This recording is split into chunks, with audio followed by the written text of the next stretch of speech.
My name is Shelby and welcome to my YouTube channel, Love for Special Thinkers. As you can see by the title of this video, my first video will be about 3 tips that every special education teacher needs to know.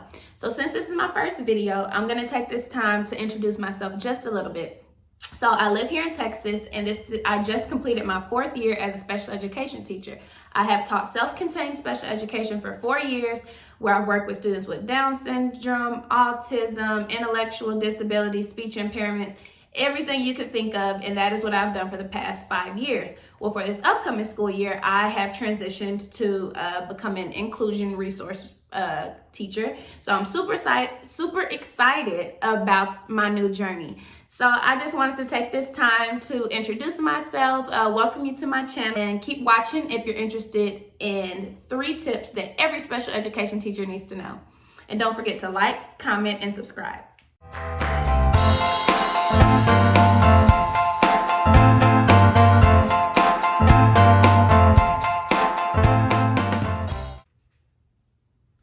So the first tip that I think that every special education teacher should know is extremely broad, but extremely important. And so many things fall under this category, and that is classroom management.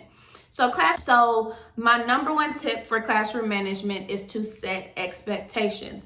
A lot of people stray from this when teaching special education because they feel like the students may not be able to, but that is a mistake. You should hold your students to a high standard. A very, very high standard, and they will always rise to the occasion. And so setting expectations needs to start day 1. So that means over the summer, like right now, we should be planning for what you want your classroom to look like in the fall. And so day 1, you come in there with the expectations and you come in with the routines. And so routines and expectations align with using visuals in your classrooms. But in regards to classroom management, I think, and what I love to utilize are first, then boards. Those are the most important visuals that I can think of as far as classroom management. First, then boards and visual schedules. And I will insert a picture right here of what my first, then boards look like in my classroom and what my visual schedules looks like in my classroom.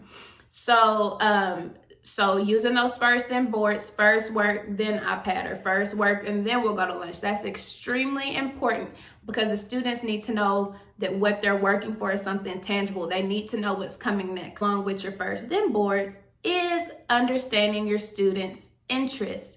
You need to know what your students like. Special education is not one size fits all.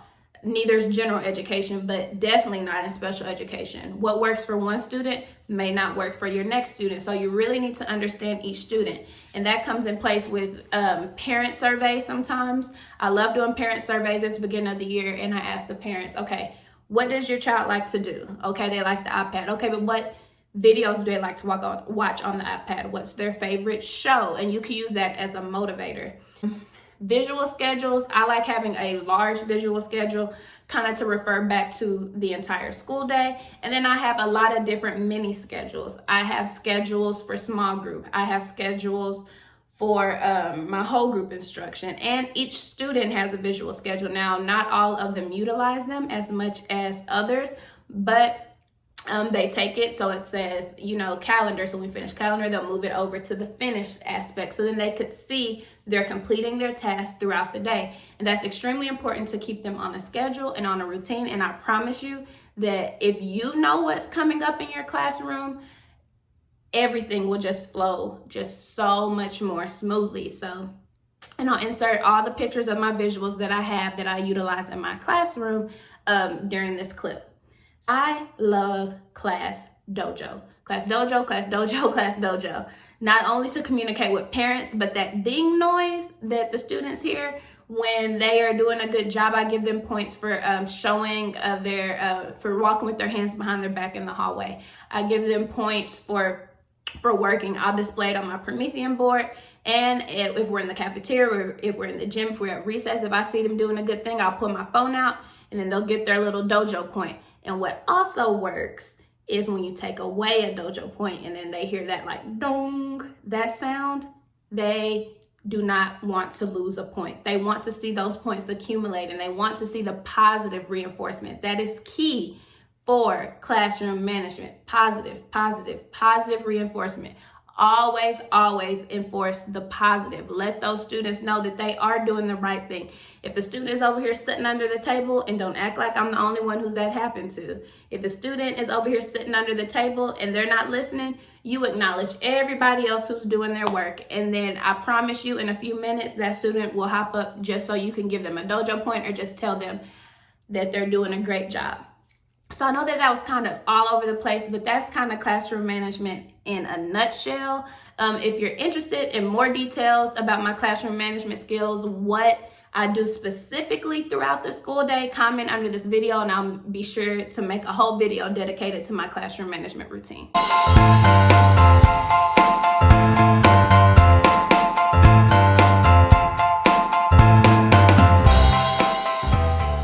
Tip number 2 is data drives instruction. Now, we all know in special education, we talk about data, because it is the most important thing. We write a whole individualized education plan for our students. We write an IEP, and we just can't make that up off the fly. Everything has to be from data, whether it's work samples, whether it's DRAs, whether it's observations, you collect data. And as a special education teacher, especially being self-contained, I've taken data on everything from fluency to sight words to if they're able to use the restroom independently every hour, okay? And I have tracked data on those. I have data sheets in the bathroom to track my students who have a potty training goal, and I have a data folder.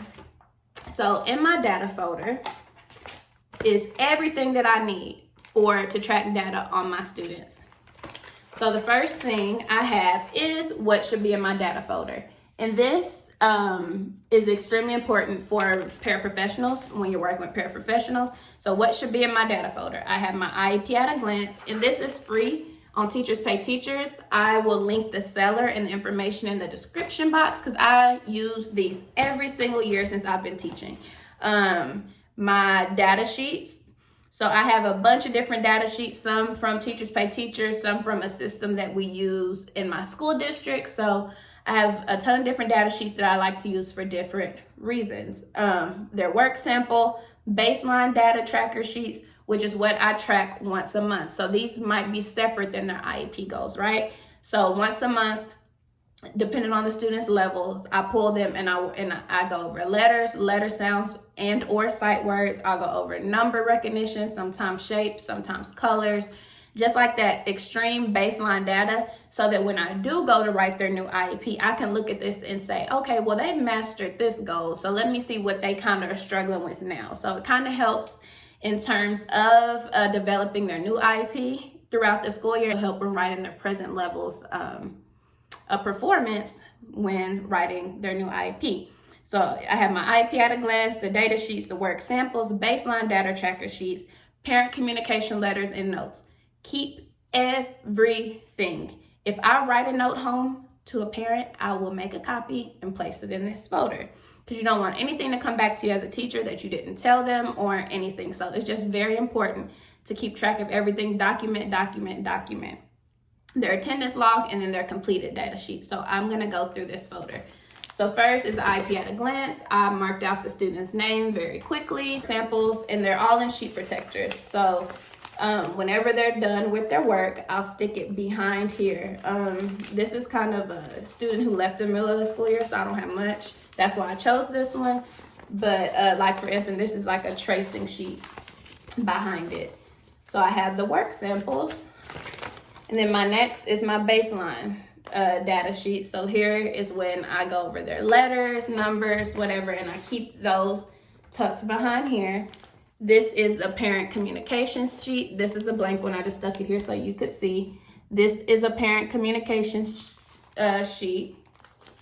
And then I also have any notes from the parents, parent info sheets that I had them fill out at the beginning of the school year. Just anything related to parents or communication, I stick behind this sheet protector. Next is the attendance log. So it's just a form where I write, what day they were absent and why. So it just says like here, this is like way back in September, and it says because the student was sick.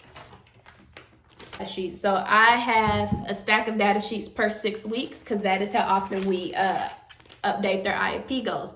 So when that 6 weeks is over, I staple all the data sheets for those 6 weeks and I stick it back. There we go. And I stick it back here. So each one per 6 weeks is stuck back here. So data drives instruction. So my tips for data are to set a time and to be organized when collecting data. So in my specific classroom, I track data 2 to 3 times a week per child formally. So what that means is I will pull a child either Monday, Wednesday, Friday, or Tuesday, Thursday, whatever their days were, and I would pull that child and I would work on their specific IEP goals. They knew it was coming because it was iPad time. And I would let them know before they got their iPad, you have to work with me for 15 minutes before you get your iPad today. And at the beginning of the year, it was a little difficult to get certain students on board, but for the most part, they did a really good job of knowing their days and knowing that they had to work with me for a little bit before they got their iPad. So that's how I collected data informally, and that was built into my school day, so I never got behind. Because my first 2 years of teaching, not even gonna lie, I would kind of look at my data sheets towards the end of the 6 weeks and I'd only track data once or twice. And I was like, I have to build time into my school day for my sanity and to stay on top of it to be able to track data consistently. And then, so developing a system that works best for you. This is the system that works best for me. If you're interested in more details about my data collecting system, please comment below and I'll make a whole new video about that. The last tip for data instruction is utilize your paraprofessionals.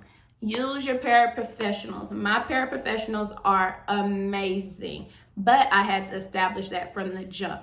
They knew from day one where the data folders were, how to collect data in their data folders. They knew that, you know, that these students had these IEP goals. So they'll be like, oh my goodness, they just answered this question right there in whole group, and they would run over to my data folder if I was teaching and just mark it for me. And so utilize your paraprofessionals. Let them pull a student one-on-one sometimes. You could get 2 or 3 students done at a time if you're all working together. And that leads me to my next tip and my last, and utilizing and working with your paraprofessionals. Because guys, I've been in situations where I don't have paraprofessionals because they left in the middle of the school year for personal reasons, to make more money, whatever, and I get it. But it is extremely hard on a teacher when you do not have paraprofessionals. I have heard horror stories. I have not been in that situation myself where paraprofessionals do not work well with their teacher. And over the years, I have learned to make them feel valuable, make them feel appreciated. Because guys, I don't know about everywhere else, but in Texas, paraprofessionals are extremely underpaid for all of the work that they do. They do so much in a special education classroom, in any classroom if there's a paraprofessional, but especially in special education, they do so much. And it's bad when they come to work and they don't feel appreciated by the person who they are working for. So my number one tip for work with paraprofessionals is make them feel appreciated. Make them feel like you value them, because I know that you do. If you have a paraprofessional, you have to value them. You have to appreciate them. And so that goes with, of course, on Paraprofessional Appreciation Week, I buy them a gift. Every Friday, I would bring donuts or like a McDonald's sausage biscuit or Starbucks or something just to say, here you go. You know, thank you for a great week. And it would be times where if we had an extremely hard week, I would go and buy them lunch, because we've had it rough in my classroom, and my paraprofessionals have been there through thick and through thin with me, and I love them so much. Shout out to y'all if you're watching this video. I love you so much. So that's number one. Make them feel appreciated, make them feel valued. Next is communicating with them. Let them feel heard. So in my classroom, I tried this year sitting down with the paraprofessionals once a month and I ask them questions. You know, what can I do better? What isn't working? Is there anything I need to relay to administration? And those conversations actually worked a lot. It was things that they were afraid to ask admin that I went to admin on their behalf and asked them. There were things that they told me, you know, hey, I don't like how you're handling this with this student. Could you try this? And we've had some very good conversations, but that also starts with you have to build a relationship with your paraprofessionals to have that open dialogue. If they don't feel comfortable around you, they will not let you know a lot of these things. So from day one, you need to make them feel appreciated and make them feel heard. And so then my last tip about working with paraprofessionals is set expectations. Because what I've learned, what I've heard over the years is there are a lot of times when paraprofessionals say, I don't know what to do. And then teachers get upset because a lot of teachers feel like, well, I don't have to tell an adult what to do. But sometimes you do because this is your classroom and they may not want to step on anyone's toes, right? And so from day one, you need to set expectations. So this clip that you're looking at is my paraprofessional binder that I created last school year. So it goes over behavior expectations in my classroom, what to do when I'm out, what to do in the restroom, what to do in specials, what to do if you're taking a student to out class, cell phones. So it breaks it down, and I sit down with them at the beginning of the school year and we go over that, and I give them a copy of the binder, and I give them that binder with like a jar of like candy and like fun things that they could keep in the classroom. And so I think that that is extremely important to let them know, like, hey, these are my expectations in my classroom. This is what I expect of you guys. And then you can also use the opportunity to say, what do you expect of me? What do you want as your lead teacher? Like, what do you want from me? How can I make this journey easier for you? Because in all honesty, if you don't work well with your paras, it's gonna be a tough time. So it's extremely important to work with your paraprofessionals, build that relationship, make them feel appreciated, and set expectations, guys. So that was my last tip. All right, guys, so that's it for this video. I hope you enjoyed it. Please like, comment, and subscribe. Share this video. Follow me on Instagram. It's the same, Love for Special Thinkers, and I'll check y'all next time. Have a great one. Bye.